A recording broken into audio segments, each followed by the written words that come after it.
suddenly we were able to be in the SADC tribunal where we were out of his clutches. We were out of Robert Mugabe's clutches. And of course, Mugabe didn't like that, And 2 weeks before the hearing, he sent his thugs and we were abducted and we were very, very severely tortured. Yeah, I was worried about watching the film because it would give too much away or something, but I'm really glad I did because I like hearing stuff for the first time. Yeah. Without whatever. It just gives you more of a background. Yeah, and it wasn't actually so much about your story. So because so that's what I get to learn about now. Okay. Beginning with how you grew up. Well, I was actually born in the UK. Dad was in the army, in the British Army. And so we, as children, my sister and I grew up kind of moving around, never really lived here in the UK. We lived a lot in Europe, Germany, Belgium, Northern Ireland for a while, Zimbabwe, and then schooled. Well, I did my secondary school in Switzerland, so we were kind of all over the place and felt kind of at home wherever we were, really. So my sister's now in Thailand, and we have friends kind of all over the place from different countries and different people. So we I grew up in that kind of background, and then ended up, when I left school, I kind of really didn't know what I wanted to do exactly, and I went off traveling, and I had a place at Edinburgh University, and after having taken a year off, and I decided I didn't want to go to study geography at Edinburgh University. I would rather continue with the University of Life, which I traveled the world, so I went all over the place, and I ended up deciding eventually that I wanted to go farming. So I farmed a bit I worked on farms in Australia and in New Zealand and in Zimbabwe and here in the UK, and then ended up going to Cirencester, to the Royal Agricultural College in Cirencester, and studied agriculture. And because I love the land, I love the wild places. I love. It's always been something in me, I think, to go out into wild places, into the mountains or onto the ocean or down rivers or into the desert. The wild places have always held a real fascination for me, and so I think the closest profession really to the land is obviously being a farmer. You're dealing all the time with things on the land. So I was very excited to study agriculture, and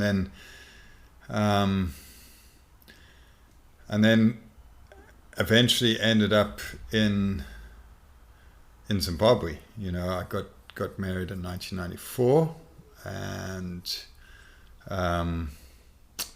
we actually headed to Zambia to begin with. Well, we headed actually to Tanzania to begin with. I wanted to convert a dhow, a sailing dhow, put a deck on it, put a cabin inside, and then sail up to the Mediterranean. I'd done an expedition down the Rufiji River a few years before, which is a river in Tanzania, and a friend and I had, in fact, it had never been canoed before, and it was an amazing 6 weeks canoeing this river. Very, very wild river, on which I think for 28 days we never saw a single person. It was just in the Selous Game Reserve, which is a very wild part of Africa. It's the biggest game reserve in Africa, and so we were just amongst the elephants and the hippos and the lion and all the animals. The beauty of Africa, and had got to the end of the river, to the delta, and we had sailed. I managed to we hitched a lift on a sailing dhow, which still sail to this day. I thought, well, there's no way that, we're lucky we will be the last kind of people to go on commercially trading sailing vessels, along the east coast of Africa, but they're still going today. And we, it was about a 4 or 5 day sail up to Dar es Salaam. And we had some really exciting sailing. But it was just amazing being with people that had been sailors all their lives, and their fathers and their grandfathers and their great grandfathers before them on vessels that had not changed for 1,000 years. So I was very kind of captivated by that, and decided, we would, on our honeymoon, kind of build a dhow, sail it up through Suez, through the Red Sea and up into the Mediterranean. Anyway, it was a plan, I think, that was very much my own plan. I had become a Christian a few years before, and this plan I did not consult God about in any way at all, because it was something that I wanted to do, and I didn't want God involved because he might say no. And so it was a kind of it was the first thing that I ever really learnt failure in, I suppose. And we just couldn't get a work permit to be able to stay there to build this vessel, and we tried for 9 months, and it was actually a really hard first year of marriage. How old were you? Well, we got married in 94, and I was born in 69, so that made me 25, I suppose. And yeah. And how did you end up becoming a Christian? I was in New Zealand, and I was hitchhiking around New Zealand. I'd gone to America when I was 17 and traveled around America. Didn't like America very much. On your own? Yeah. And yeah, I ended up kind of in really the bad areas of the States, kind of, inner cities. I didn't kind of, because I didn't have a vehicle, it's difficult to public transport in America is not easy. So I kind of ended up in the inner cities, a lot of drugs, a lot of poverty, a lot of,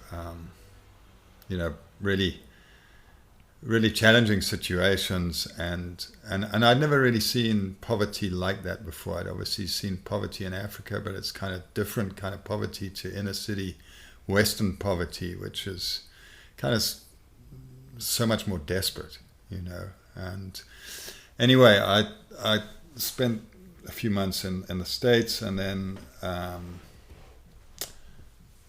managed to work my way on a container ship across the Pacific I was trying to get to Australia, and anyway, the ship was going to New Zealand, and I thought, well, that's near enough. And so I got off the ship in New Zealand and was hitchhiking around, and I kept getting picked up on the road by Christians, and they would be very kind of welcoming, and they would always say, come and stay with us, and I just saw that they were, genuine people, and we would have discussions about God and about Christianity, and I can remember one night I kind of never, I'm quite, I I think for that first year of traveling, I only paid for one night. I just traveled, and either I would stay with people or I would just camp out under a hedge or something. And it didn't, that kind of thing has never worried me. And so your money obviously goes a lot further when you're sleeping under a hedge as opposed to sleeping in a youth hostel or wherever. But I was camped out, and I was in a field, and these cows came up to me, and these horses, and they were kind of checking me out, and I was talking to the cows, and I was talking to the horses, and the stars were up above me, and I was just wrestling in my heart, is there a God? And I just, with absolute certainty, I remember that night knowing, yes, there is a God. I don't know, what it was, but I just had this certainty in my heart that there is a God. But then I thought, well, who is this God? And I was hitchhiking, and I got to a place called Christchurch, which is on the South Island, on the eastern side, and it was a Sunday, and I wanted to have a look over the city, and so I thought, well, there's a church, cathedral with a tower. I'll have a look over the city. It's always good to get your bearings. So I went in, and there was a church service going on, and I sat at the back because they wouldn't let me up the tower until the church service had finished. So I sat at the back, and it was it didn't really mean very much to me. It was kind of formal, liturgical kind of people saying things and whatever, and it didn't really have life, I didn't think. And then someone came up to me at the end, and they said, you want to go up the tower? And I said, yeah. And they said, how do you find the church service? And I said, well, to be honest with you, it didn't really mean anything to me. And anyway, we went up to town. They invited me back for lunch, and then we had all these amazing discussions in the afternoon. And he said, do you want to come along to this evening service in a house? And I said, yeah. So anyway, it was just the most amazing thing, because it was there were quite a lot of people there, and it was a big room, and there was, I just suddenly, everything just clicked, and I just, there was a kind of call to come up and for prayer, and I said, I suddenly found myself walking forward, which was not kind of me, and suddenly I was at the front, and there were a bunch of other people wanting prayer as well, and they said, what do you want prayer for? And I said, I want to be baptized in the Holy Spirit, because I'd heard about the Holy Spirit, and suddenly I was speaking in tongues, and it was just the most amazing thing, and I just felt this incredible. It was like my whole chest was exploding, and my sternum wanted to kind of break because it couldn't contain what was inside me, Anyway, that's what how. What do you mean you're speaking in tongues? I was speaking in tongues. It's a weird thing. When the Holy Spirit comes on you, you can end up praying in a heavenly language, which is not necessarily understandable to people around you, but it has this kind of incredible uplifting thing that goes on inside you, and it's like you are able to commune with God in a way that is not in an earthly language. It's in a heavenly language, and sometimes in a meeting, there will be people that then interpret those tongues, and that's what's supposed to happen. Otherwise, it kind of sounds like babbling almost. But it's something that is very. Okay, so I went on from there. Wait, but someone Yeah, must have told you afterward. Like, what was your experience in the moment? It was like you were hallucinating or something. No, I was just speaking, you know, Or you- and I was just speaking in this language that, you know, I didn't really know exactly what I was saying, but I was just speaking and had this absolutely amazing joy within me. And you were completely sober. Completely sober, stone cold. Yeah, and that's yeah. It was just an amazing thing, and I knew. Well, I've been filled by the Holy Spirit, and that was just a. In that moment, you knew that. In that moment, And I knew that. what was the Yeah. response of the congregation? No, they were kind of really joyful, and then I said, and I want to be baptized. You know, now, you know, so Jesus baptized people in the River Jordan, and John did, and you know there was baptisms thereafter, and there's something very symbolic about going into the water and then coming out. You know, you as someone new, as the old self has now gone, and you are now someone new, and so I got baptized in the bathtub That night? That night, you know, Because there was a priest there. What religion were they? It wasn't a. It was called the Revival Center, but it was just a. Modern. It wasn't a. You know, Anglican, Church of England, Roman Catholic. It wasn't any of the sort of traditional kind of denominations. And I've learned that, you know, denominations can be a huge problem for Christianity, or for any kind of religion for that matter. The whole thing of doctrine can get in the way of what it's really all about, you know. And so I'm not a Christian that kind of says, well, I'm this denomination as such, you know.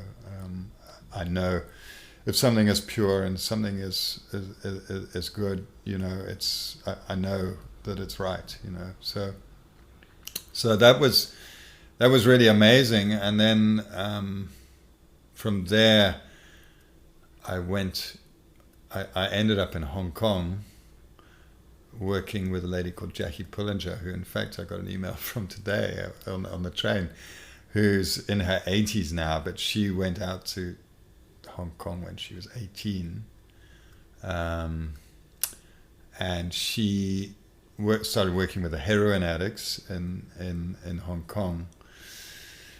And again, this gift of tongues was very kind of a big part of that whole thing, because you know, when you're coming off heroin, you know, it can be pretty grim. And these people were very often, well, they were mainlining kind of 5 times a day, and some of them for decades, literally. I mean, I remember one of the guys, 28 years that I was with, he had been 5 times a day with heroin. And, you know, so these people had kind of been through. And they obviously had to fund their addiction through crime, and so they were all part of the triad gangs in Hong Kong. And so this lady Jackie, at the age of 18, she ended up in Hong Kong, living in what was this most awful place. It's the most awful place I've ever been into. It was called the Walled City. It's since been all knocked down and everything, but it was 10 acres. No, not even 10 acres. I think it was 6 acres of ground that had been left out of the British-Chinese agreement for Hong Kong. It was kind of this walled city. And so there was no law there. You know, there was no the British didn't have jurisdiction to go in there and do anything, because it had been left out of the agreement, but it was within their territory. It was within the Kowloon side of Hong Kong, which was totally surrounded by British lease property, you know. So, and the Chinese did nothing there. So it kind of grew up as the place where, all the crime used to take place from. So you would go in there. I mean, it was horrendous. There were about 60,000 people living. It was by far the most densely populated place on earth. And these buildings had grown up 10 stories high. You'd walk in, and the streets would be kind of, a meter, 2 meters wide maximum. But you would never see the light because there was no, you'd wind through these streets and the buildings had kind of been built above, and you could never see light in that city, whether it was day or night. You could never see the sun, you could never see the moon. And it was the most awful place, just raw sewage running down, people sort of conked out on the side, with kids, just kids to be kept quiet would just be drugged up. I mean, it's hard to actually even imagine now how awful it was. How did you end up there? Well, Jackie ended up working there at the age of 18. She just went there on her own. She became a Christian, and she decided she wanted to go to people that really needed Christ. And so she got on a boat at the age of 18, didn't have any backing at all. She had £50 in her pocket, and this boat kind of stopped in lots of different places, and eventually in Hong Kong she felt the call to get off the boat, and she ended up in this hell on earth, literally. And then for 3 years she kind of was in the walled city. She was very good musically, so she would go out and earn a little bit of money, teaching rich kids how to play the violin or whatever. And then she was living in the walled city, and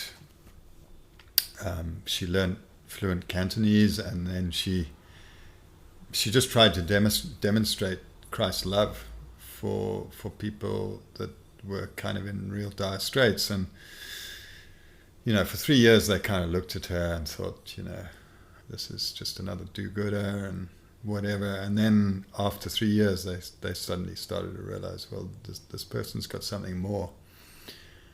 And literally, and so she would pray for people, and they would come off heroin praying in tongues, and it was just the most amazing thing to be part of, because these people that had been on heroin all these years would come off without any pain whatsoever.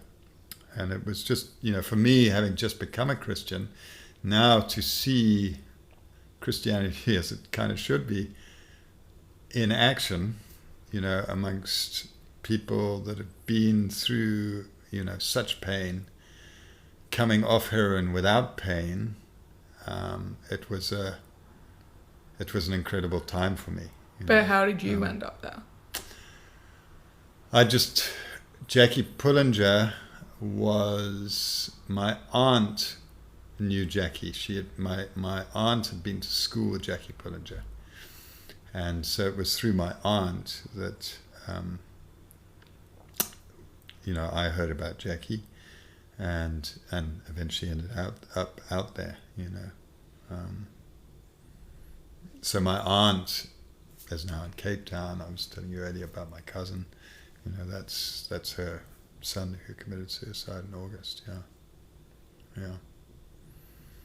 And going back to when you were growing up, what was your relationship with faith, and what did your parents want for you, and what did they think about you going off on these adventures? Well, Dad was obviously in the army, and he was also quite an adventurer, in a different way. He never conformed within the army. He wasn't an institutionalized kind of person at all. He was always a rebel. but he would always give his whole heart to whatever it was he was doing, and I had huge respect for Dad like that, and he brought us up. He brought my sister and I up, or my mum was incredible in kind of going along with it, even though she wasn't such an adventurer herself. But Dad was a skier, and he was actually captain of the British ski team, and right up into his 40s was winning the army championships, again, racing against 20-year-olds. So he was incredibly fit. And so we kind of grew up, as children with that kind of mindset, I suppose. And also the school that I went to was a round square school, which similar to Gordonston up in Scotland, where the whole Kurt Hahn, his whole philosophy. So he started Outward Bound. I don't know where you heard the Outward Bound movement. Anyway, he was a German Jew, got incarcerated by Hitler. It was kind of early on in Hitler's time, in the early 30s. He managed to get out of jail. I think there was some kind of diplomatic pressure. He managed to get to England, and then he went to Scotland, and he started this whole philosophy of education, that education should be not just mind and body, but mind, body, and spirit. We're made of mind, body, and spirit, and that within that there needs to be, a big degree of adventure, and so the school, part of the thing of the school was that you go out 4 times a term, 4 weekends a term minimum, and you head off into the mountains, and you get from A to B, and you take a pack on your back, and you get given a little bit of money to buy some food before you go, and it teaches independence, and it teaches that adventure is possible and good, and so I was very fortunate from that point of view, and having that childhood. I mean, it was such a privilege to be able to do something like that. And I used to literally go off every weekend with 2 or 3 other kids, and we would head off into the mountains and do amazing things,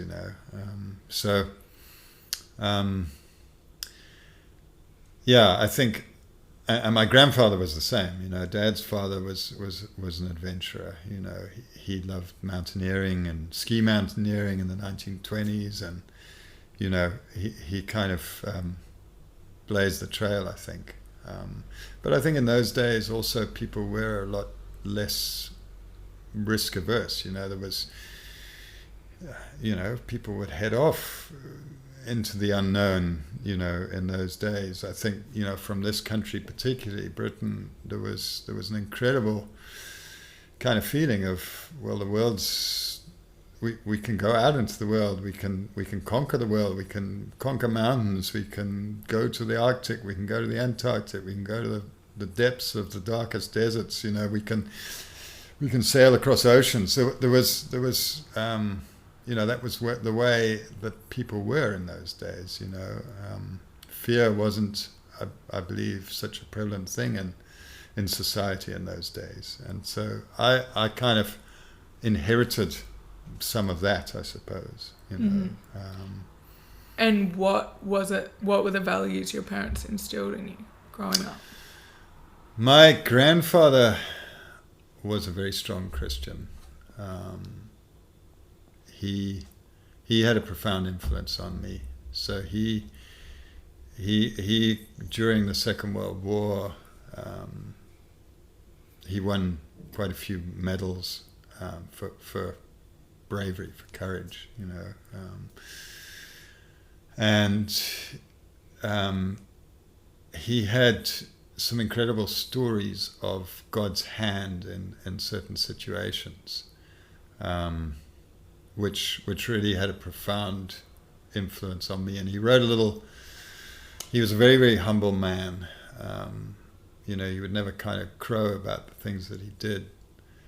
But he wrote a thing called, it was just a small booklet, which I've still got, which he called God's Hand.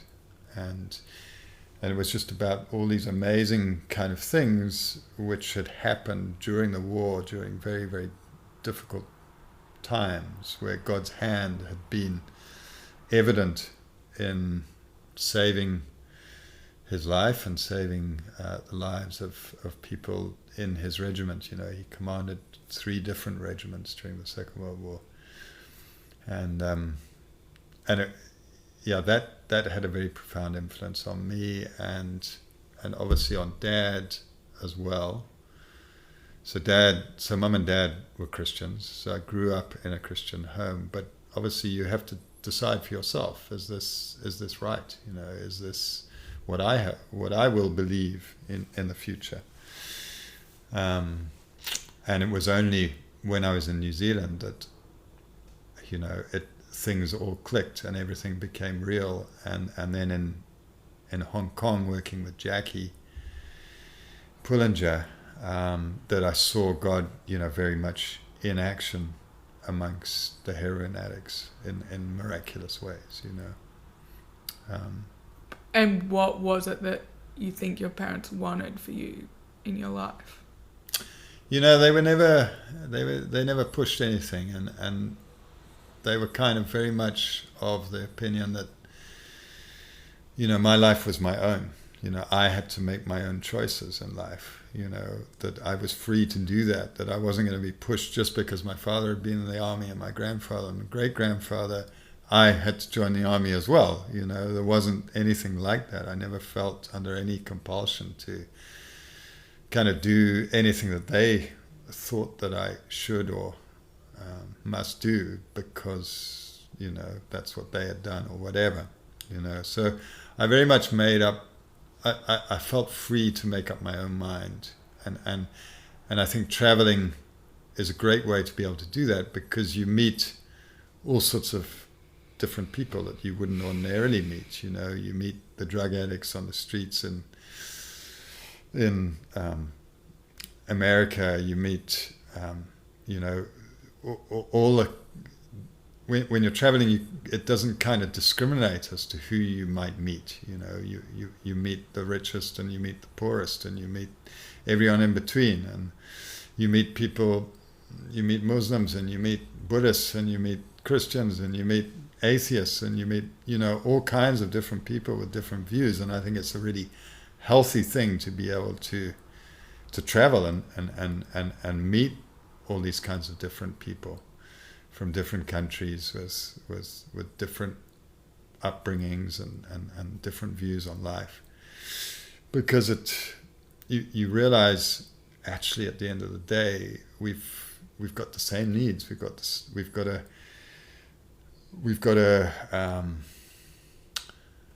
there's something very much that's similar amongst all of us as human beings. We all need to be loved. We all need to love, and I think that you know was a great thing to have been able to do and continue to do, actually, to travel, and that was the university of life for me.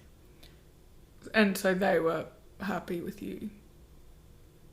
Yeah, I think so. Okay. I mean, you know, I think they were worried about me at times because, you know, I would head off, and in those days, obviously there was no communications, and, you know, they'd get a letter once in a while, you know, by post, but, you know, often go for quite a long time without. And, you know, so in those days, you kind of go for 2 or 3 months and no one knows where you are, you know, which country you're in or what you might be doing, whether you're alive, whether you're dead, you know. That was how it was, you know. Nowadays, everyone kind of needs to know where you are, you know, all the time. But in those days, I kind of caught the end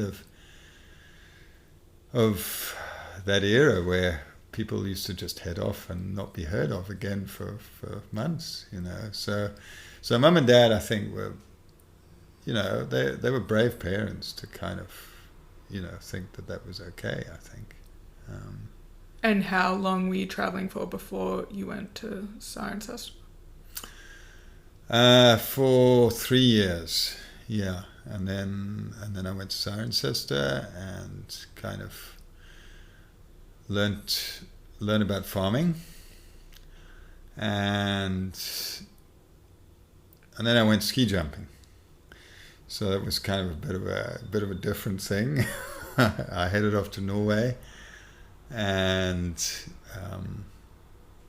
I did 3 winters ski jumping, hoping to do the Lillehammer Olympics, but then that didn't come off because the British Olympic Committee decided that we had to have a realistic chance of being in the top half of the field, which was impossible. There was no way that we could be in the top half of the field when Britain doesn't even have one ski jump, Oh my God, is this like the Eddie the Eagle thing? Yeah. I just watched that Oh, film did you? this No week. ways. Yeah, so Eddie that was why. So that Calgary Olympics, Eddie kind of, got a lot of airtime, and he was on the media, and the British Olympic Committee, which was, obviously a bit snooty and proud and whatever, they decided that they didn't like that publicity because Eddie was, he was the best that Britain had to offer, but, it was kind of embarrassing for the British Olympic Committee that, Britain couldn't offer better. And even though they didn't have a single ski jump or a single trainer or a single anything to kind of promote ski jumping. So Eddie did a really great job, I think, in showing what the Olympics should really be about. It's about being the best in your country, however bad that might be, but doing the impossible, and so Eddie inspired me, and, so I then ended up in Norway and, jumped all the jumps and did Holmenkollen and jumped in the European Cup and did Norwegian championships and all that kind of thing, but then didn't get to go to Lillehammer. Although I jumped the Lillehammer ski jumps, when they built them, but I wasn't allowed to go to the Olympics, unfortunately. What was your best jump? My best jump was 73 meters, which, wasn't great, but it's a long way for someone who, That was like the set. Is that more than what Eddie got at the Olympics, or he got? Yeah, 74 it was more than what Eddie got in the Olympics, but yeah, so it was kind of, we were kind of similar in standard, yeah. So yeah, it was great. It was terrifying.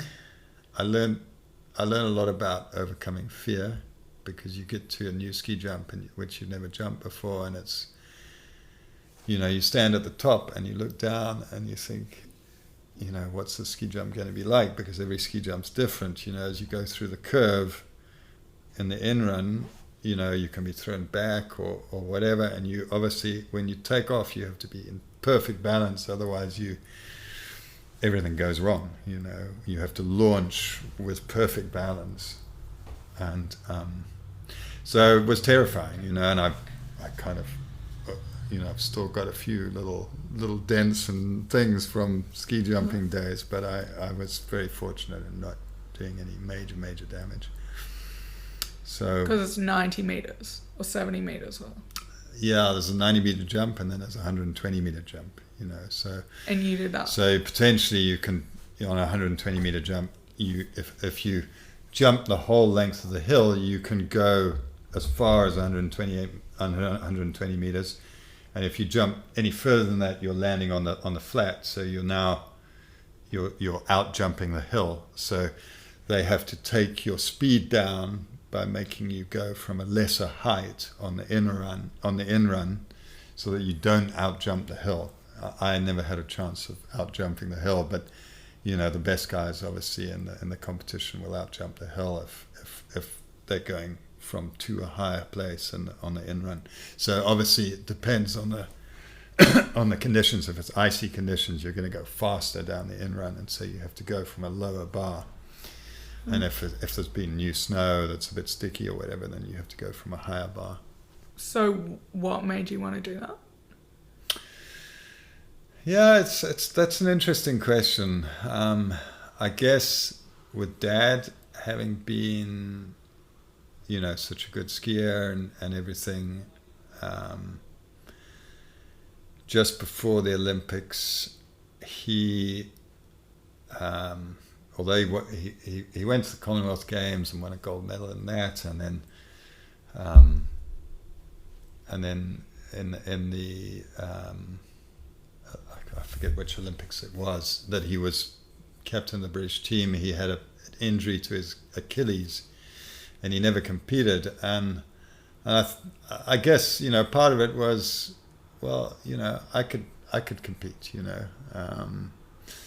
So and having grown up with skis and skiing every day at school, and I knew that I could handle skis well. I wasn't good enough to be in the downhill team, but maybe I could try this, So yeah, it was, but yeah, it wasn't to be. But it was fun. It was a great time, and I built a tent at the time. With my parents were doing up their house, and in those days you used to have this underfelt made of felt under the carpets, and so I'd been traveling. I was in Mongolia for a while, and they were doing up the house, and there was all this felt, So I took some of this felt and I made in Mongolia they call it a gir. In Kazakhstan places they call it a yurt, but it's a tent made out of felt, out of wool, and so I had this Ugandan friend, so we were kind of this pair, I was kind of semi-Zimbabwean and he was semi-English. His father had been a diplomat under Idi Amin and defected, and so there was this black African and this white African living in this tent at the bottom of the ski jump, and these Norwegians used to look at us and say, these guys are totally crazy, which we were, But old Dunstan, Adeki and I, we would be in kind of -20 in this tent and toasty warm, because it's they made of felt, it's warm inside we had a little stove that kept it really cozy. So yeah, it was an interesting time of life. And then when did you end up in Zimbabwe? So then, 90. My dad had worked there in the 80s.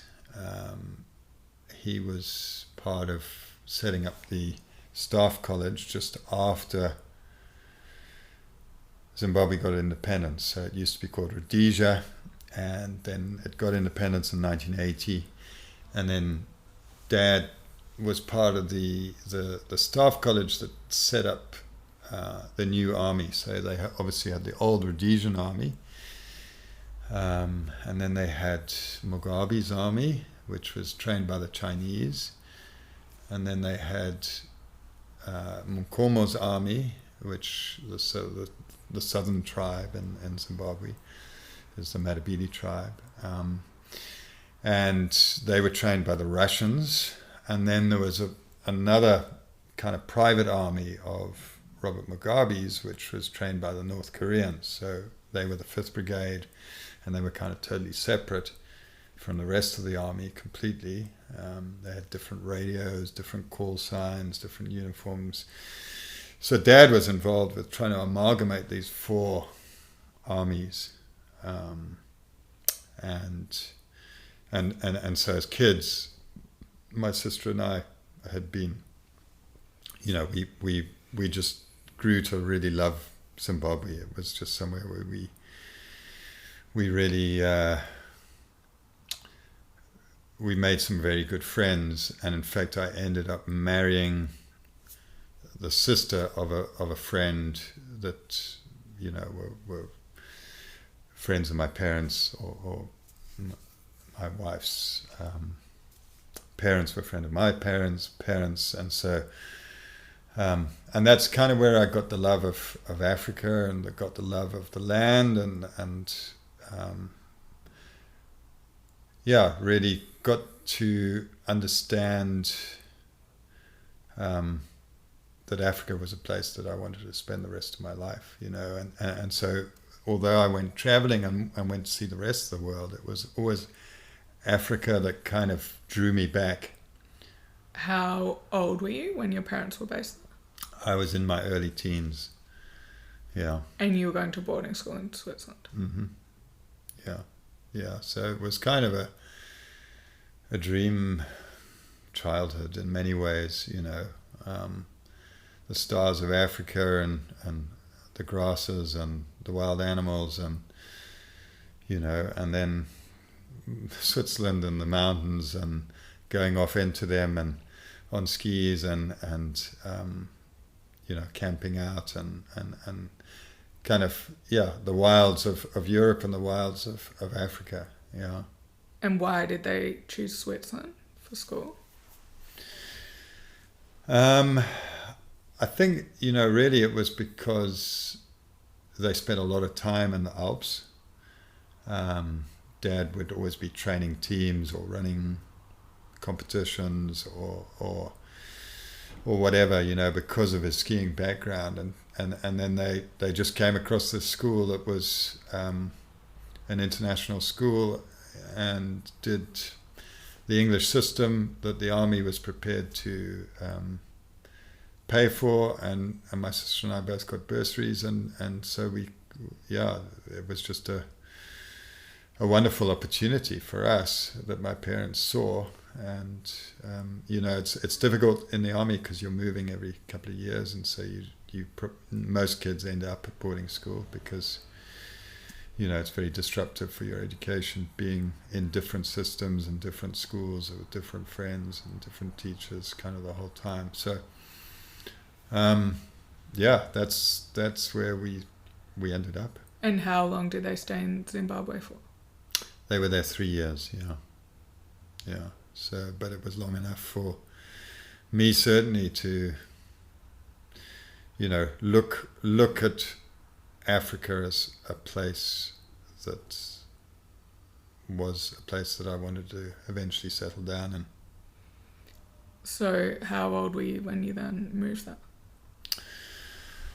Well, I got married in 1994. You know, I kind of basically been traveling up until then, and then I was 25, and then we were up in Tanzania doing the thing with the dhow, which ended up in failure. So then I got a job in Zambia building a safari lodge, and then in 1995,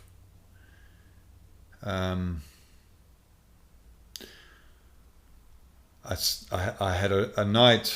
I remember it well. I wrestled. You know, normally I go to sleep and that's me, and then I wake up. You know, I don't remember dreams. I sleep well. I'm kind of dead to the world, or that's how I always used to be.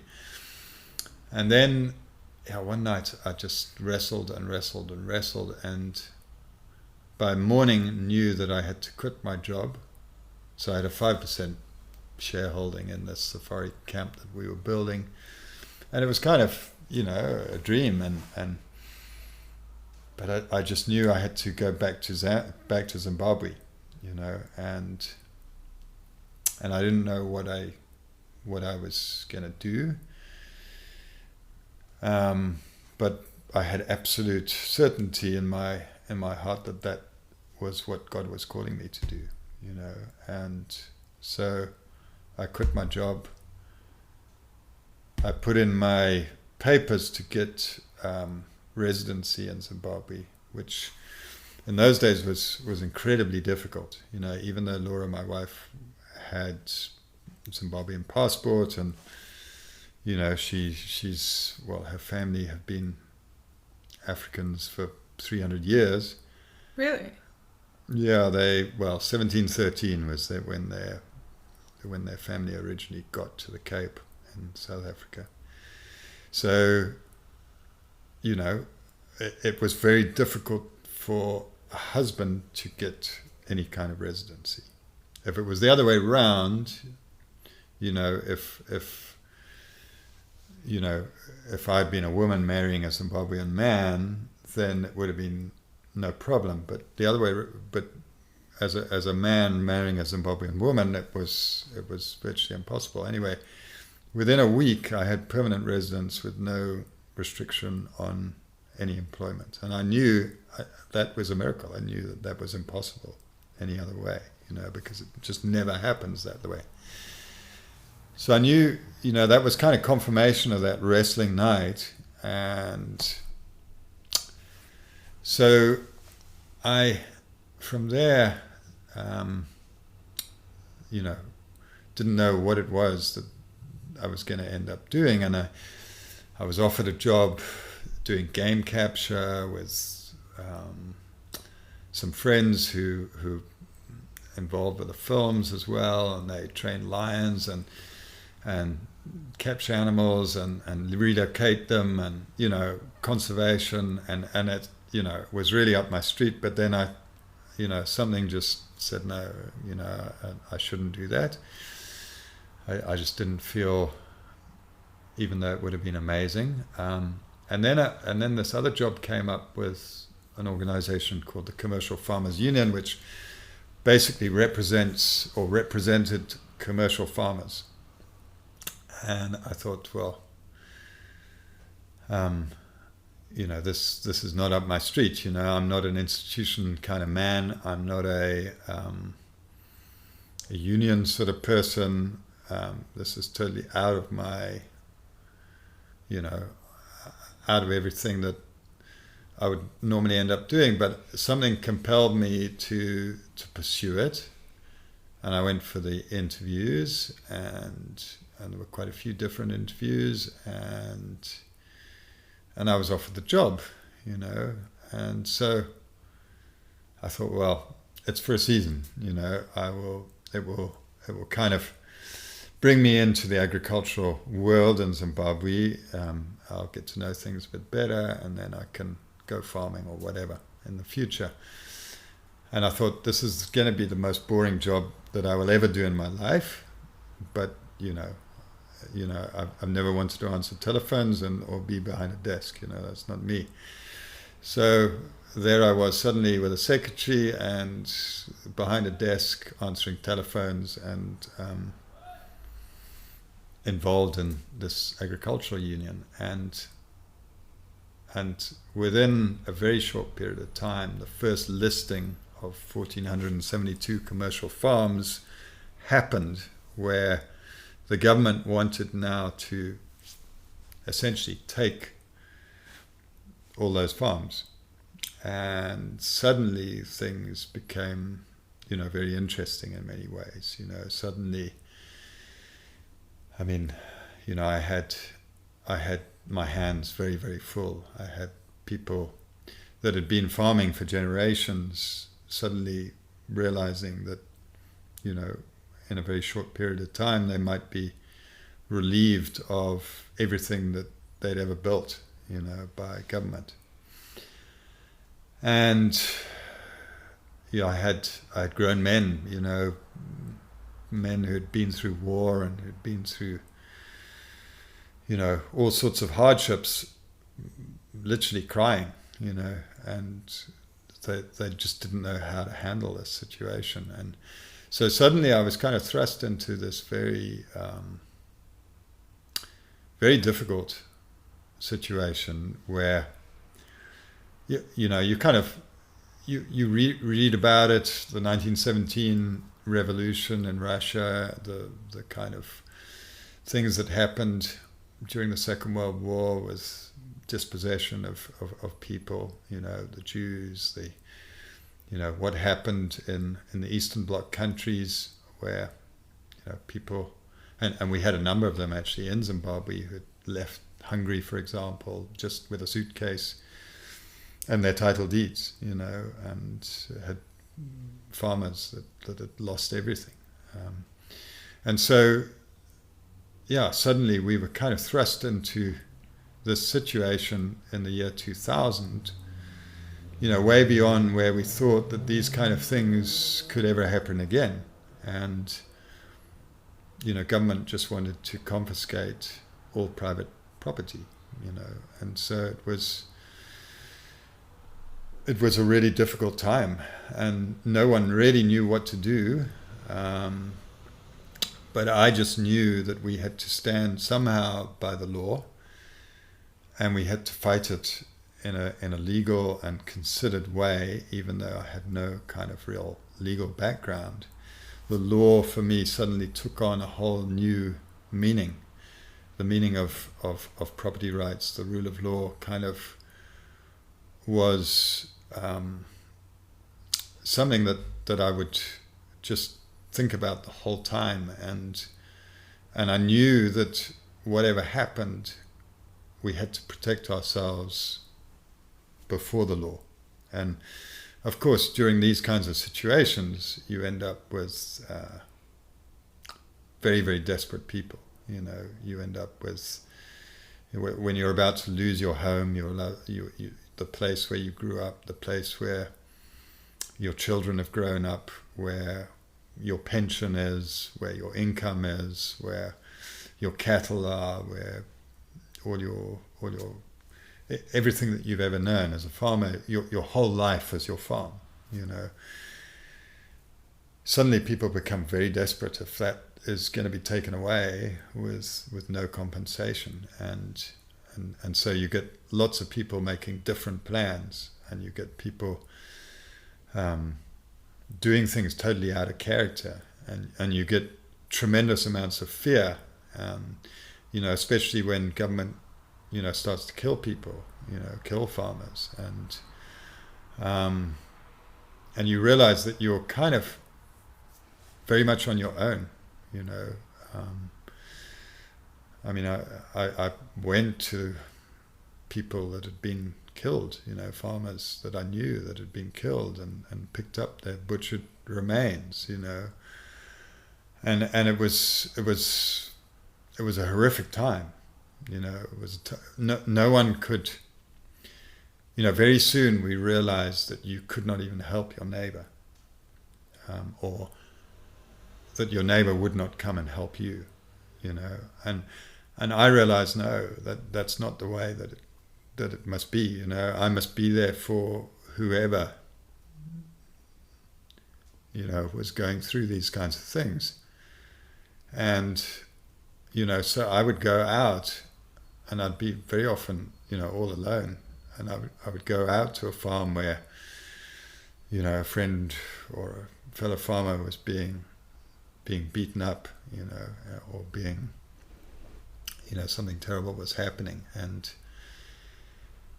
it was kind of like being at the top of a ski jump. You would get in your car and you would think, well, what next? What's going to happen here? Are they gonna will I survive this one? And it was, it was a hard time, because when you go through lawlessness like that, when you live in a country where there's the rule of law, you kind of take it for granted. We took it totally for granted that the rule of law was something that ordered society, and that things worked as a result of the rule of law. But you didn't really know that it was the rule of law, because the rule of law just existed. But as soon as the rule of law was taken away, you suddenly realized what that meant, because if your neighbor was being beaten, you would phone the police, or you'd go to the police station, and they would say, no, we can't help, and you'd say, but he might not survive, and the police would say, well, it's political. And you'd say, but, you this is a fellow human being. You can't, and they would just completely refuse to come out and assist in those kinds of situations. And so you would have to go out to kind of try and help yourself, knowing that, you could end up very quickly in the same kind of position as them, and you couldn't protect yourself, I never had a gun through this whole situation. I never had a gun in the house because I knew, or in the car, because I knew that it wasn't that kind of, you couldn't protect yourself with a gun. If you used a gun, it would be immediately seen as aggression and you would be killed straight away. And that's what happened. There were a few guys that did try and defend themselves with guns. Early on, I remember Martin Olds, down in the south of the country, on Africa Day, he tried to defend himself, and he was a brave guy. He'd been through the war. He'd got awards for bravery. And he went out of his house. They shot him in the leg. He retreated into the house, and he thought, well, I'm going to fight, And so he was a hunter as well, so he had hunting weapons, and he fought, and he fought for about 4 hours. And the police just put a roadblock to stop any of his neighbors coming onto the farm. And then they sent in snipers that took up positions up on water tanks and high places. And there were about 70 of them with AK-47s. But then these 4 sniper positions.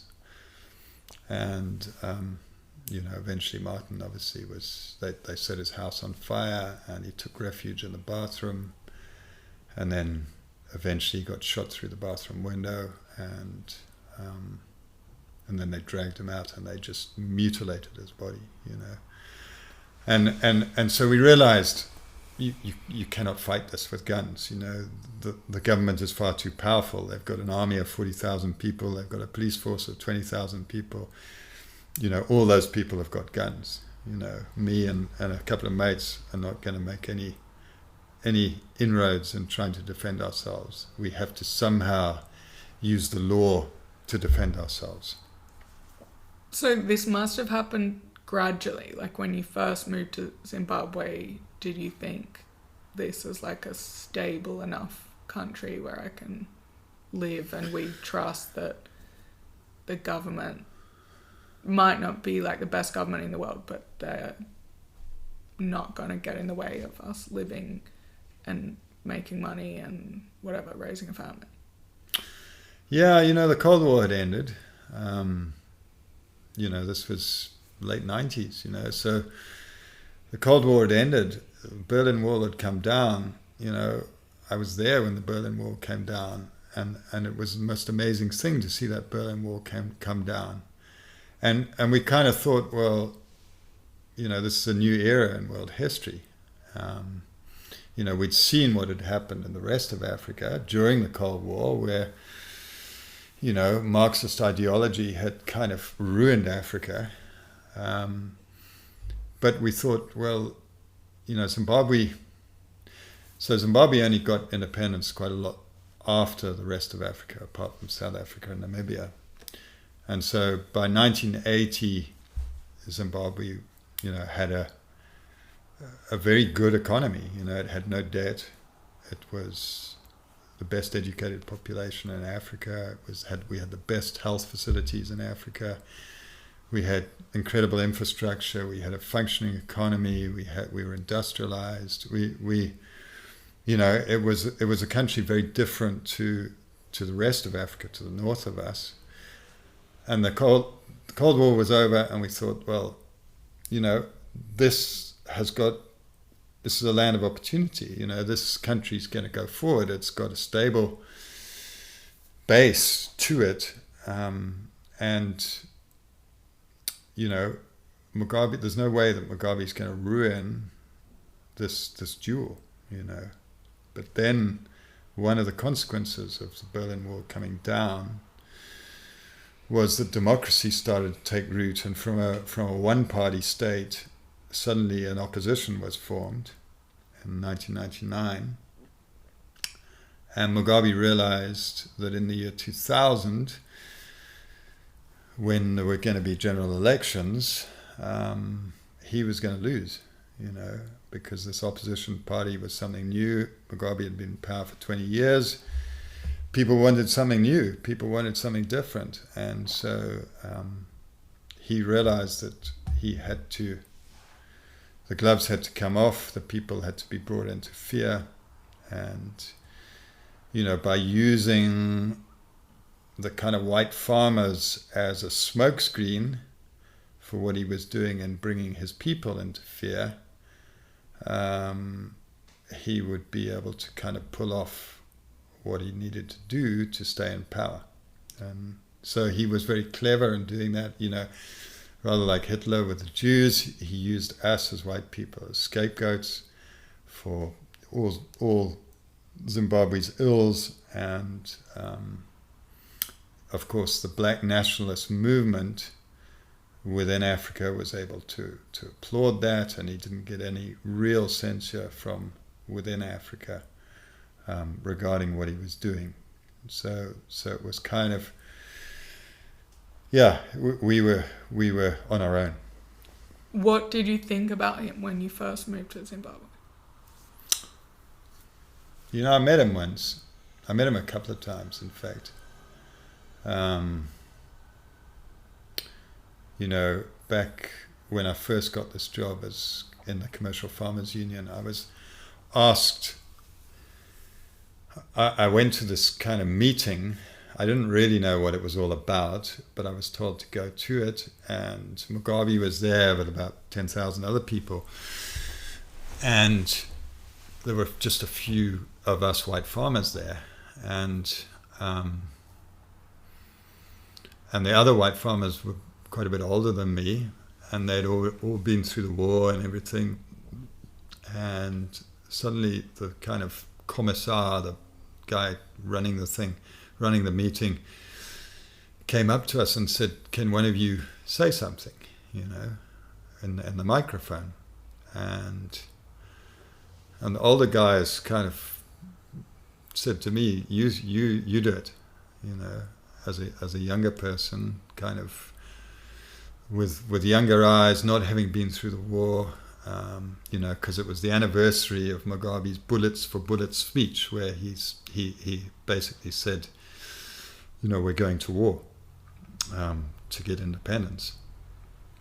And so I kind of didn't know what I was going to say, and I walked to the front, and I kind of suddenly had this picture of a piano in my mind, and I just very briefly said, Your Excellency, to Robert Mugabe, I said, "Your Excellency, I'm sure that of an evening you and your wife Grace like to sit down and listen to the piano, a harmonious tune played on the piano really well.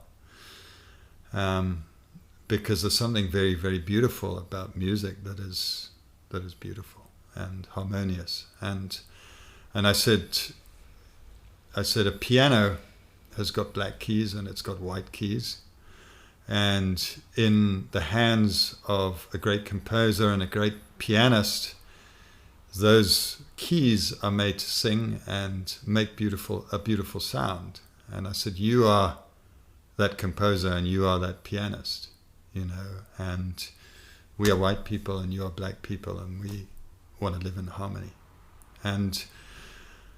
And the crowd, which was all black, obviously they went wild. They thought this was really wonderful, and I thought, no, I need to go and speak to Mugabe, and he was kind of on this podium.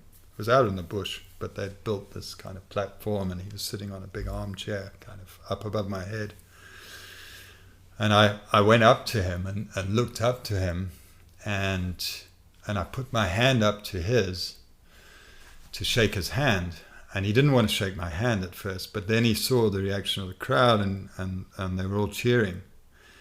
So he put his hand down to me, and his hand was it was a hot day, and we were out in the sun, and his hand was just absolutely ice cold, and it was just, it was kind of lizard-like, clammy cold, reptile-like, reptilian. And I just thought, wow, there's something really strange about this man, and so I never had any feeling that Mugabe was a good man, or that he was a man that had the interests of his people at heart. But I did think that he could make decisions, that he was evidently a very clever man, and that he could make decisions that would be good for his people in the long run. But ultimately for him it was all about power. It was all about staying in power. And he had learned from Chairman Mao that the best way to stay in power when your power is threatened is to make people terribly afraid. And so that he was very good at making people very, very afraid. And he had this almost supernatural ability to make people afraid. Even though he was a little man, small in stature, didn't have any kind of great overpowering, commanding physical presence. He just had this presence which everyone kind of cowered to him, even though he was just this little guy, frail little guy, old man. They had this tremendous fear. And where were you living at this point? At that point I was living on the farm. This was your so we built our house on the farm, on my parents-in-law's farm.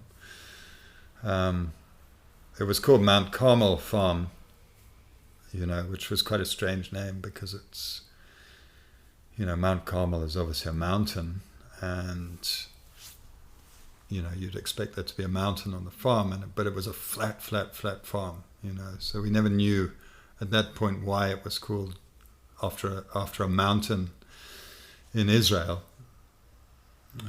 But it did become clear, I believe, later as to why that was the case. And so your father-in-law had bought the farm in... Yeah, so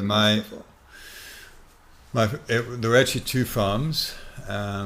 So he bought one before independence and he bought one after independence, and then amalgamated them as one farm. But then before that amalgamation, offered both farms to government. So when you were doing a change of ownership on a farm, you always had to first offer it to government, and then if government gave you a certificate of no present interest, then you could then go ahead and do the transfer, and you obviously paid transfer duties to government, and so those farms then have been offered to go. So about 80% of farms were offered to government in the period from 1980 through to the time when government decided that it wanted to confiscate the farms without compensation. Is that a normal thing in other places? No. I think it was basically a thing to kind of allow government to take land up and buy land. And so there were about 3.6 million hectares that was bought up in that way.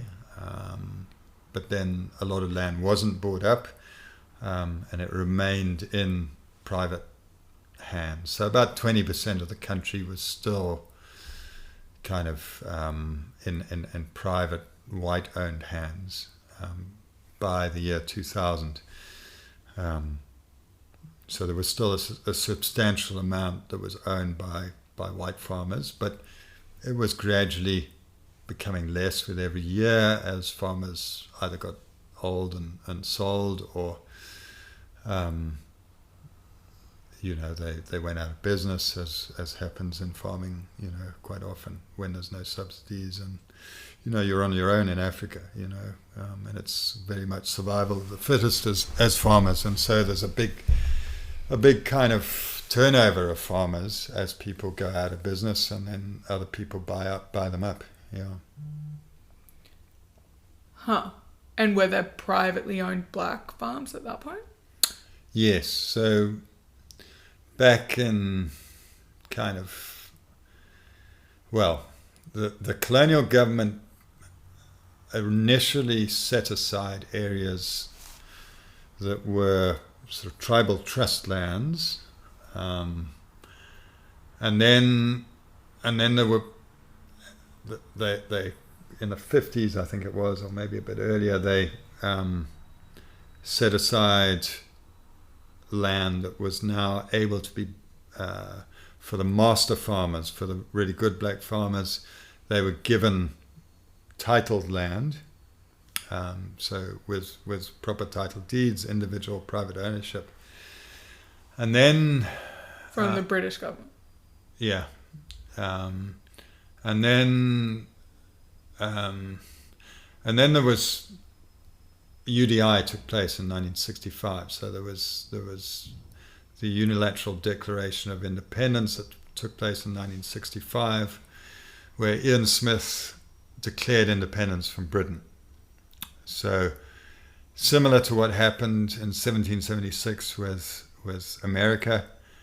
In fact, the only other British colony to ever do what America did was Rhodesia back in 1965. Huh. They declared, we don't want to have anything to do with the British any longer. We want to be able to be totally independent. And so Britain never forgave Zimbabwe for that, just like they probably haven't still forgiven America for that, and they were very kind of, it was, so, but after 1965,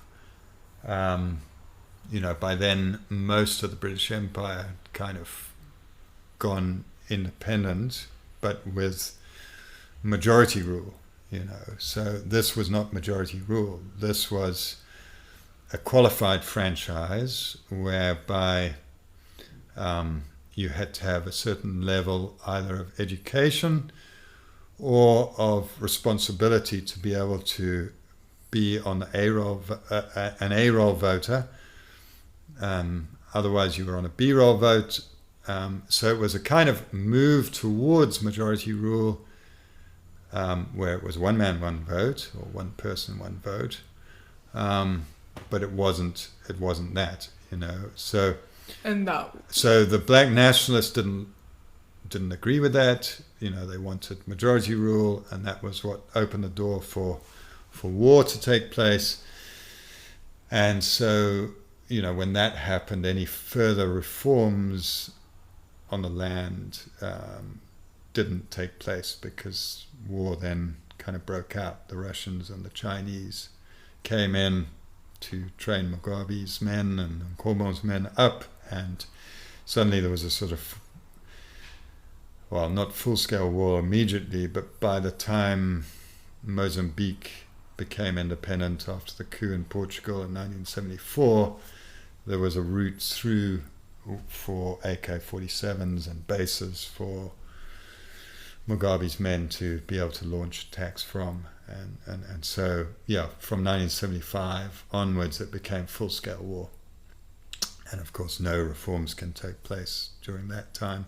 So it was only after 1980 that, farms started to get bought up. And so there were a significant number of black-owned farms by the year 2000.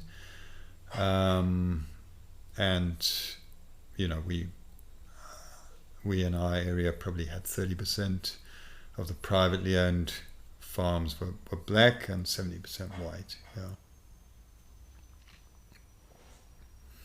And were most of them like legacy owners from before, or there were people like? There were people who bought it after independence. Yeah, there was quite a mix. But as I say, 80% had changed hands by the year 2000, so they'd all been offered to government, and so government had an opportunity to buy those farms if they wanted to, and the British government was putting in money to help with that process of buying farms. And, a very significant number were bought, but none of those people were ever given title deeds. So that 3.6 million hectares, which is actually a lot of land, it's quite difficult to imagine. But it's a very sizable amount of farms were bought, but none of the people that were then given those farms were ever given title deeds to those farms, because then as soon as you give title deeds to someone, they become independent of you, the government. So government needs to make sure, if it wants to control people, that people don't have title deeds. And so the government was buying it to then redistribute, but it wasn't. But not with title deeds. So they would give it to party faithfuls, people within their ruling party, on a patronage kind of basis. So similar to feudal Europe in the Middle Ages, where you would have the chief, the nobleman, who would then have all his people on different parts of his land, but none of them would ever get to own their bits of land. So that a very similar kind of basis that the Zimbabwe government was using to control its people in that way. Yeah.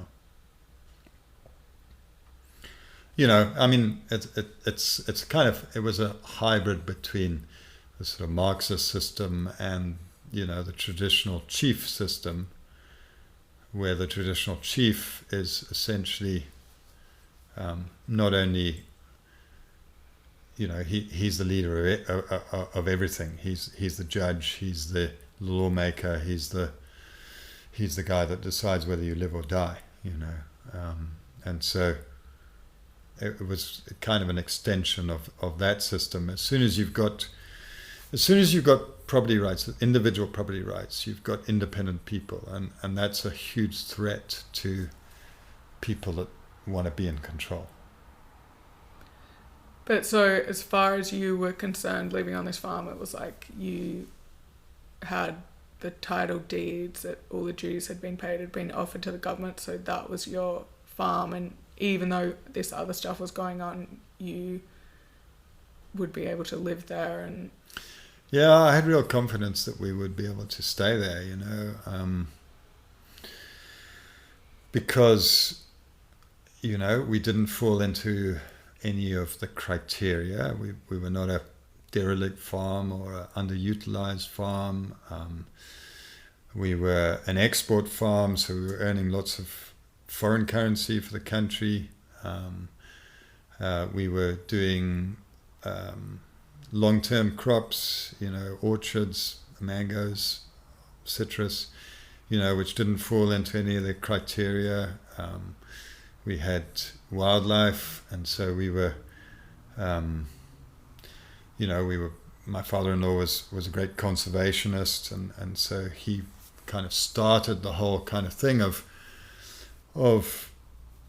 having wildlife on commercial farms, and utilizing that wildlife in a way that was beneficial to obviously the wildlife, but also to the farm and to tourism and conservation in general. So, we thought there's no way that we fall into any of the criteria. And when we got listed in 1997, we put in our objection, and the minister delisted us.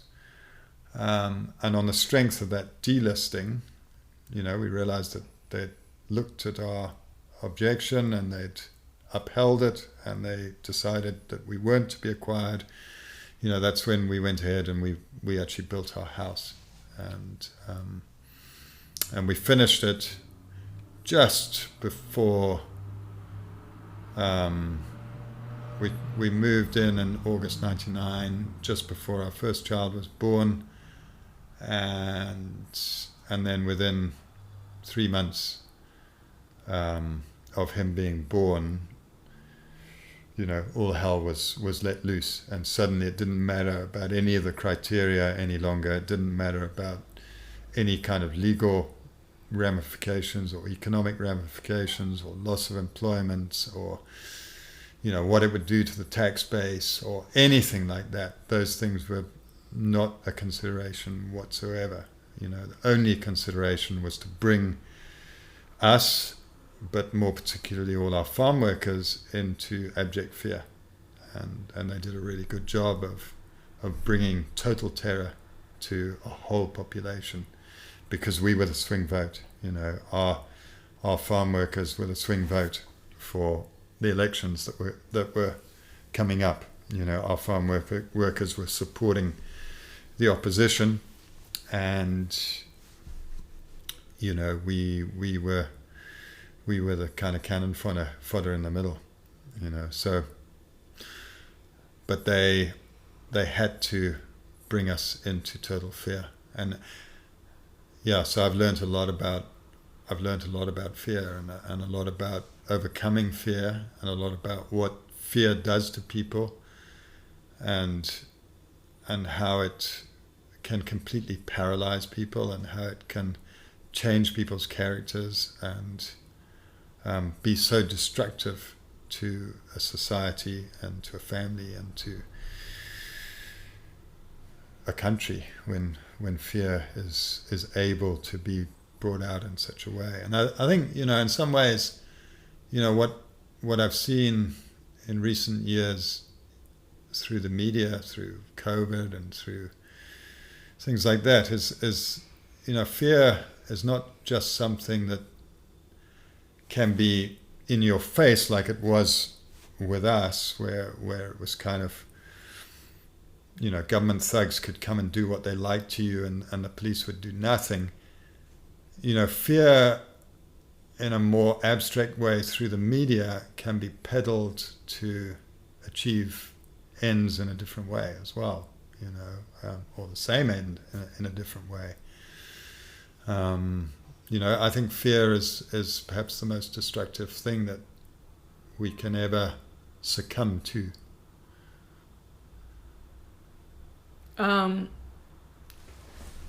Okay, we're going to run out of time. Okay, There's so much more to cover.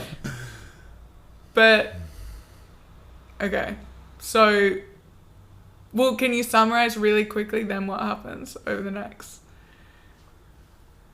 How many words? Like 10 years. No, okay, so basically from my perspective, because I've just seen the film Mugabe and the White African, which, because I have so many questions of like how you decided to make the film and all of that. But it shows, so you're living on this farm, and then there's this farms are being taken away, which I know, by the way, because I have a couple of friends from Zimbabwe. Wow. And one of them that he was for when that happened, people came to his farm with machetes and whatever, and it was just like, get out. And this had been happening, and it was like, okay, now this is the night they're there, and it was like they just left and stayed in Zim, but not moved to Harare. So, and then other people have explained like complex structures that they've had to do to somehow stay in the land, but whatever, or be in with the right people in government and whatever. But okay, so the film is showing, it's like there's this threat that people are turning up, and oh my God, that scene, the scene where someone, it's like a minister's son is at your house, and you're like, what are you doing here? And it was like, I had like this visceral reaction, because to see, it's like to imagine someone turning up at your place being like filled with hatred and being like, this is mine, your property is mine. And it's not just like, because we were talking about this before, and it's like, oh, imagine if someone breaks into your house and they're like, this is mine, and you would go to the police. But it's kind of different because if someone's doing that to just steal or, you know, because they need something that you have and they don't have. But this is like hatred of like, you know, he's saying we like Chinese people, they're helping us. White people are bad. We do not want you here. Like, it doesn't matter. This is my this is my house now. And it's like, oh my God. So, and I guess that's why it's important, the context of how that it's like the farm had been bought and it was post-independence and blah, blah, blah, the government, and there's the title deed. And it's not some, obviously, because this is complicated with all the, you know, slavery or white people stealing land or whatever. Anyway, so, and then it's this case, you're taking them to court for an international judgment, and which takes, you know, because they don't turn up and whatever, and it keeps being postponed. But then ultimately, I mean, spoiler alert for anyone who's going to watch it, but it's still so worth watching. But you win the case, so you're ruled, it's like you do get to keep your land. But then there's just like a subtitle that's like, then the farm is, oh my God, and then you're like beaten. See, so I have to ask all these questions about this because it's just like one night, and it's like the images of you and your parents-in-law who would have been in their 70s by that point. 70s, yeah. And your mother-in-law as well being beaten. And then you winning the judgment, but then it's like the subtitles that then the houses were burnt down. And that was all, 15 years ago now? Yeah, that was 2009. So, yeah. Yeah, so I mean, it was quite a journey up to the point where we took government to court, because it was, you know, more and more I was realizing the rule of law is so important, property rights are so important. You know, when these things don't exist, countries collapse. And, you know, we started going through this incredible hyperinflation where, you know, things just went absolutely crazy. And, you know, it was at the same time as our court case was happening, you know, so the, you know, a lot of people know about our hyperinflation where $100 trillion notes would not even buy a loaf of bread, you know, and where that $100 trillion note was only $100 trillion because 23 zeros or 25 zeros had already been taken off it. Otherwise, it would be 100 trillion plus 25 zeros not buying a loaf of bread, you know. So we kind of went through this unprecedented, you know, massive economic collapse as a result of the collapse of the rule of law and the collapse of property rights. And it was so directly related, you know, and I knew that the only way to solve what was happening, you know, on a wider level within the country was by solving the problem of the rule of law and property rights. And so we had to stand for the rule of law and property rights, come what may, even though it seemed like a totally hopeless enterprise. You know, the judges had all been captured, the courts were all, you know, basically there was a I think it was, his name was Wyszynski. He wrote a manual back in the Stalin era for public prosecutors. He was the chief prosecutor in Stalin's Russia, and he said judges are political workers. You know, they are just there to make sure that the will of the party is enacted, and that's basically where we were. The judges were just political workers. They weren't judges anymore. This was not justice. This was political workers doing the will of the executive, whatever that might be, you know. And so to go to court in a system where, you know, you were just going to face political workers making judgments, you know, we knew we would lose. You know, there was no way that we were going to win. And yet I knew that we had to still take this case. And because there's no way that, I believe in higher law. I believe you can have the law of a country, but then there is a higher law that is above the law of a country. And if those laws are not in harmony with that higher law, then those laws need to be challenged. And of course, constitutional lawyers understand that to an extent. There's a Bill of Rights, that there are higher laws very often than what's written down in the Constitution. And I went to, when they changed our Constitution to say that we would be criminals for living in our homes, I just, everything in me cried out, this is wrong. We need to challenge this. But how do you challenge it when the whole Constitution says that you are a criminal? And so I went to our lawyer, David Drury, who's the most amazing man, and I said, we need to challenge this. And he said, but you can't challenge the Constitution. The Constitution is the highest law. And I said, no, God's law is higher, and somehow we need to challenge it. And anyway, it ended up that we did challenge it, knowing that we would lose. And the most amazing thing was that within a week of our hearing, I bumped into another lawyer that I knew in the street, and she said, do you know about this thing called the SADC Tribunal? And I said, no. And she said, well, it's this new court that's been set up within the Southern African Development Community as the highest court for human rights issues. And she said, you need to look into it. So I did, and I got hold of Dave Drury, our lawyer, and then I got hold of our advocate, Jeremy Gauntlet, and neither of them had heard of it. And then Sir Geoffrey Jowl, who's a QC over here, or a KC over here in London, they hadn't heard about it.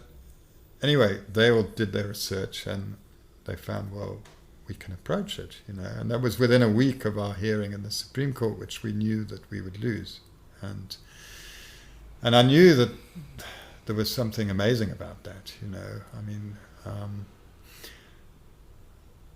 it was miraculous. And, going back to the name of the farm, Mount Carmel, it's quite interesting to look back at what happened on Mount Carmel, back in ancient days. There was a king called King Ahab in Israel, and King Ahab decided to take a vineyard belonging to Naboth, and there was this whole kind of story about property rights, essentially, where Naboth said, no, this is my land, king, even if you want to offer me lots of money, I'm not selling. And the king got very upset about that. And his wife Jezebel said, why are you upset? And he said, no, because Naboth doesn't want to sell me the vineyard. And so Jezebel organized for the vineyard to be taken and Naboth to be killed. And then a little bit later, or during that time, there was a prophet in Israel called Elijah. And he challenged, and anyway, it's a whole long story, but to cut it short, there was this challenge that Elijah laid out for King Ahab on Mount Carmel, and about burning up a sacrifice to Ahab's or to the prophets of Baal's gods or to Elijah's God, and who's the God of the Bible, the God of the Jews, the God of the Christians. And anyway, there was this big showdown on Mount Carmel, and there was this one man, Elijah, and there were these hundreds of other people, and nothing happened when the prophets of Baal asked for fire to come down from heaven, and when Elijah called down the fire, it came down and it consumed the sacrifice. And there was this parallel, because it was Mount Carmel challenging the king that had challenged property rights. So for us there was a symmetry with that, with the name of the farm. and with what we were trying to do, and with this kind of David and Goliath battle, I suppose, with this family taking on Robert Mugabe and his cohorts, and suddenly we were able to be in the SADC tribunal where we were out of his clutches. We were out of Robert Mugabe's clutches, or the judges were out of his clutches. And of course, Mugabe didn't like that, And 2 weeks before the hearing, he sent his thugs, and we were abducted, and we were very, very severely tortured. And they got my mother-in-law to sign a bit of paper to say that we would withdraw. I had a fractured skull by that time, and so did my father-in-law. Had been beaten over the head about 60 times. The scans showed later, and he never actually fully recovered. But he survived the attack.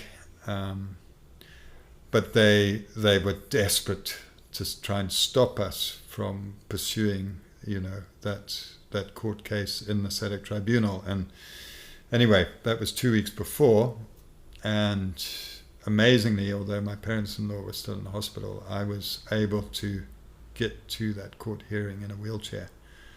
But there was an amazing story actually during that night, and I don't know whether we've got time for it. But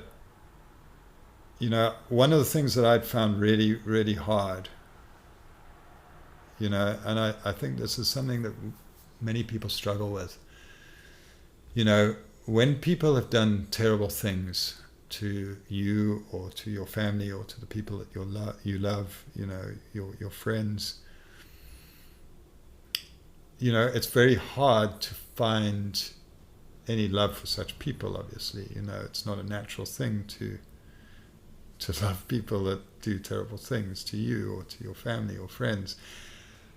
And one of the things that Jesus says in the Sermon on the Mount, he says, love your enemies, and he says, pray for them and bless them. And, and it's such a counterintuitive thing to kind of feel any love. And as a Christian, I knew that Jesus was right. I knew that he had done that, but I knew that I couldn't, I knew that in myself I could not find love for people that were doing such things to people that I loved or to myself. And that night was an incredible night, because at one stage I'd realized that I could get away. I'd picked at my hands and at my feet, and I had untied. I was I was lying on the ground in the dust. It was cold. It was frost on the ground. They'd ripped most of my clothes off. I had a fractured skull. I had broken ribs. I was bruised all over. I was in a bad state.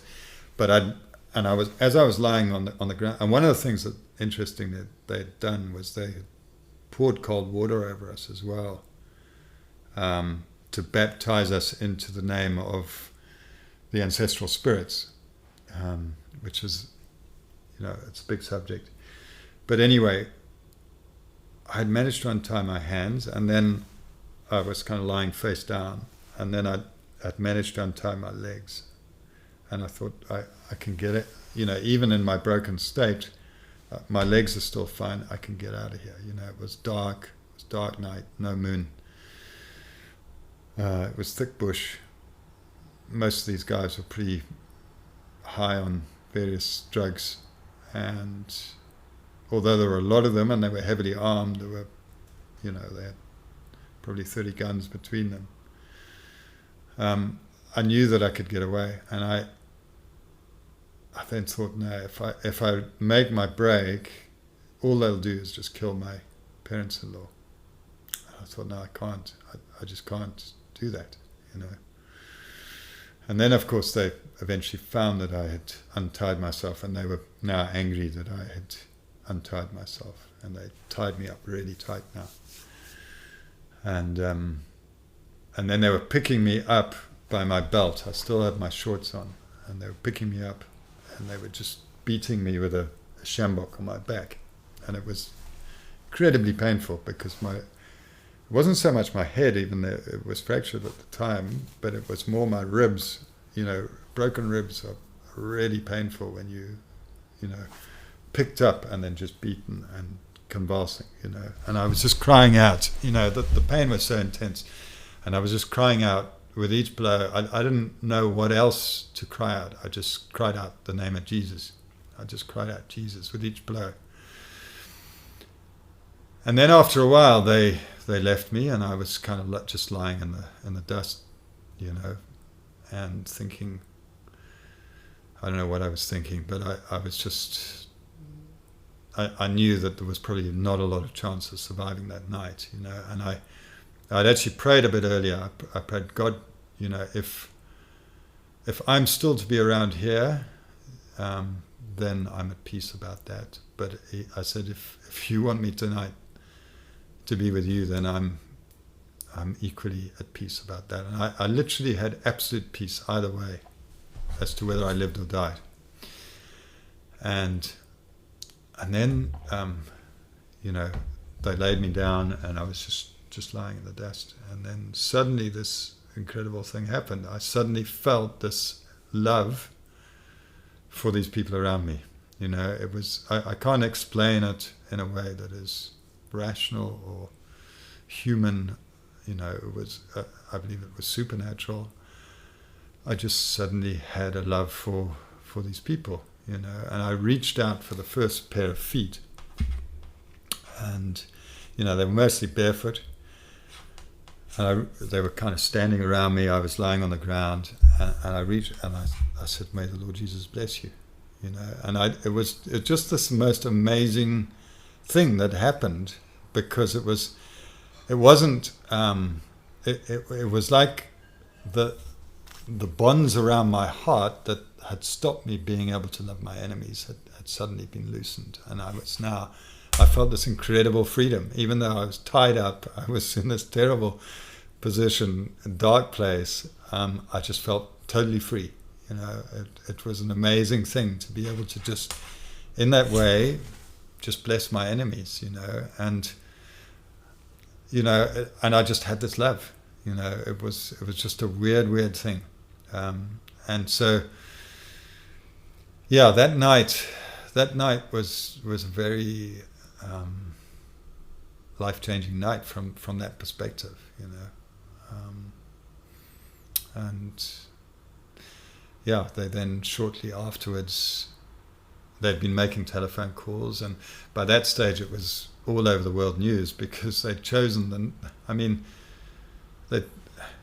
ridiculously, they'd chosen the night that Mugabe was being sworn back into power after a very brutal election, when the whole world's press was in town. And then the family that were taking Mugabe to court were suddenly abducted and missing, and no one knew whether they were alive or dead. And suddenly it was headline news all over the world on all the major news channels, And so they were making phone calls. What do we do with these people? Do we kill them? We've got the signature to say that they won't carry on in the SADC tribunal. What do we do? And so, and very shortly after that incident, they put us in vehicles, and we were jolted along roads, not knowing whether we were being taken off to be shot and then eventually they stopped and they took us out of the vehicle, and they dumped us between two churches down in a town called Kodoma, and they said, well, the one guy said, "We are sorry for what we have done," and then they drove off, and if it had been any longer, my father-in-law certainly would have died that night. His veins had completely collapsed by then, and it was very difficult to get a drip in when we finally managed to get a drip. But I stumbled towards a house and knocked on the door. I had no idea how awful I looked. And there was shock and horror, because I had blood all over me, and was bruised all over and half dressed, and they must have thought this was, but they were incredibly brave, and they didn't let me in case these guys came back and then started beating them, but they let me use the phone, and we managed to get to a hospital, and got treatment and got sorted out, and lived. Okay. You're going to be late for your meeting. What is the time? We will have to continue. But I think the important context for people to understand who are maybe like, oh, like, who cares if you have the land and maybe it should be redistributed and blah, blah, blah, is that those farms, and this is what I learned from, friends who had the farms taken. It's like, oh, what happened to the farm? So someone else was running it. And it's like, no, like, it's just wasteland. And it's that we actually, like, need farms to eat food and, like, for things to run properly. And that you had, like, 500 people living on the farm, like, including many hundreds of children. So this is people's livelihoods. It's not like someone else is coming in and the farm's going to keep running. It's like those people then lose their jobs. The farm stops running.